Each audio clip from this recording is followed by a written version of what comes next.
Buenos días para todos esta mañana, concluyendo esta alusión que Jesús hace a todos estos referencias a oístes que fue dicho y que nos recuerdan la importancia de obedecer los mandatos de Jesús, mandatos que estaban ahí inmersos en la ley que Moisés había escrito, pero que por una cuestión meramente religiosa y fanática, los principales religiosos de Israel lo habían pervertido y lo habían llevado a otra práctica diferente. De ahí que Jesús usa esta expresión oístes que fue dicho. Ayer veíamos el asunto de ojo por ojo, diente por diente, y hoy Jesús dice, oístes que fue dicho, amarás a tu prójimo y aborrecerás a tu enemigo. Pero yo os digo, amad a vuestros enemigos, bendecid a los que os maldicen, haced bien a los que os aborrecen, y orad por los que os ultrajan y os persiguen, para que seáis hijos de vuestro Padre que está en los cielos, que hace salir su sol sobre malos y buenos, y que hace llover sobre justos e injustos. Porque si amáis a los que os aman, ¿qué recompensa tendréis? ¿No hacen también lo mismo los publicanos? Y si saludáis a vuestros hermanos solamente, ¿qué hacéis de más? ¿No hacen así también los gentiles? Sed pues vosotros perfectos como vuestro Padre que está en los cielos es perfecto. Y básicamente esta es la conclusión de esta serie de oístes que fue dicho. Y obviamente también Jesús está llamando a sus seguidores a no vivir en la justicia de los fariseos y de los escribas, a los cuales llaman hipócritas, porque hacían lo que les convenía, no lo que era conveniente en relación a la ley de Moisés.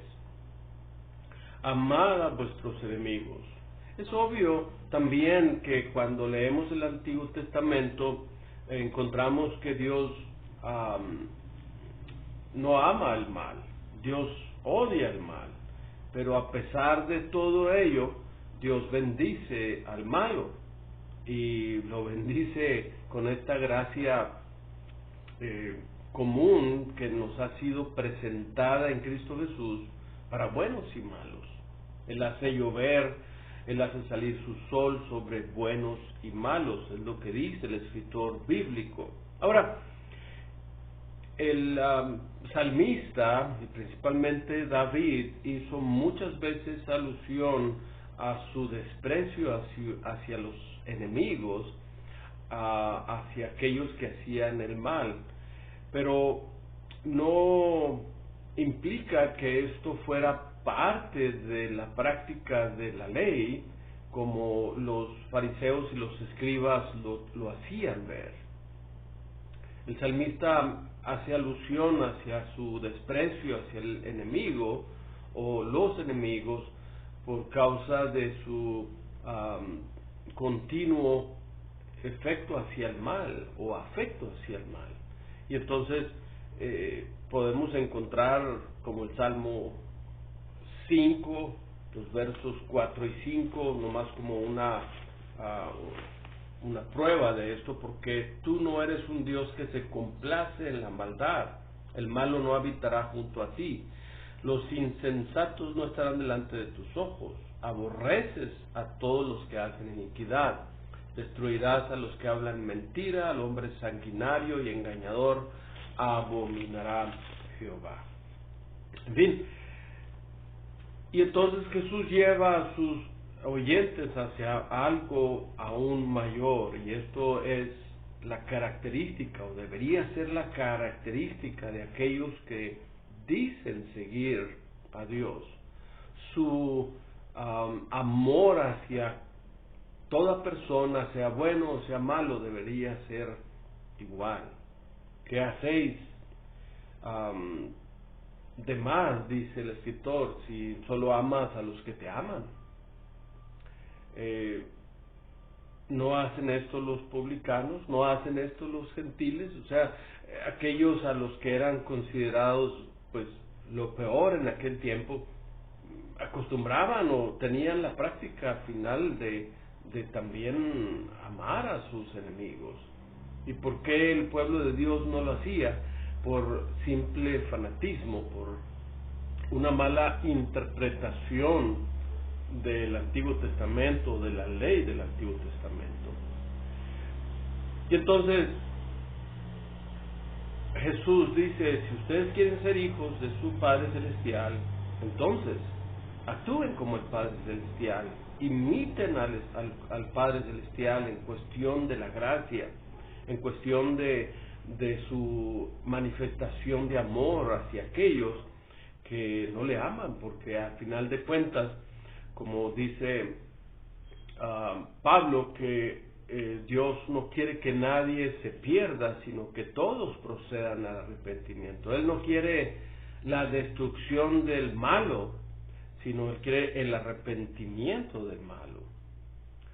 Y es por demás decir entonces que todas las escrituras, Antiguo y Nuevo Testamento, son un reflejo del amor de Dios, un reflejo de su voluntad y de su carácter, revelados a su pueblo, pero también revelados a los gentiles y a los publicanos, aquellos que tenían igualmente una necesidad de reconocer la gracia de Dios. Entonces, las vidas nuestras, transformadas por la gracia de Dios, una gracia, un favor inmerecido, una gracia que nos ha cambiado, que nos ha dado una nueva naturaleza, debería hacernos vivir de una manera tal que nuestro comportamiento fuera más amoroso, fuera más compasivo, fuera más una imitación correcta de Dios el Padre. Y entonces es la conclusión que Jesús hace de estos argumentos que Él ha dado a sus discípulos a no hacer como los fariseos y los escribas hacían. Y el versículo 48 concluye así: sed pues vosotros perfectos como vuestro Padre que está en los cielos es perfecto. Deberíamos procurar vivir conforme a las Escrituras, conforme a lo que Dios nos ha dado como una revelación de sí mismos. Si como cristianos aspiramos a ser perfectos, por ahí debemos comenzar, por practicar correctamente estos mandatos bíblicos, aun cuando están ahí inmersos en la ley de Moisés, deberíamos de considerarlos. No tenemos que cumplir la ley porque la ley fue completada en Cristo, pero podemos observar todos estos mandatos que Él nos da en su ley para saber, para aprender a vivir de una manera correcta, a tal punto que esto nos lleve a ser perfectos como nuestro Padre que está en los cielos es perfecto. Y esa es la demanda en el Nuevo Testamento: ser perfectos, ser santos como Dios es santo. Mi amado amigo y hermano en Cristo que me escucha esta mañana, no es una cuestión de esfuerzo propio, es una cuestión de sumisión a Dios. Y cuando usted somete su voluntad a Dios, Él pondrá en usted su Espíritu Santo, y el Espíritu de Dios le ayudará a ser perfecto, a vivir perfectamente, pero tiene que vivir en sumisión a esta voluntad perfecta de Dios. Que el Señor nos ayude. Seguiremos mañana con el tema. Que el Señor le bendiga. Yo soy el pastor Adrián Herrera desde la ciudad de Tehuacán, Puebla, de la Iglesia Bautista Jehová Jireh. Y créame que es un privilegio estar con usted esta hermosa mañana. Bendiciones y hasta mañana.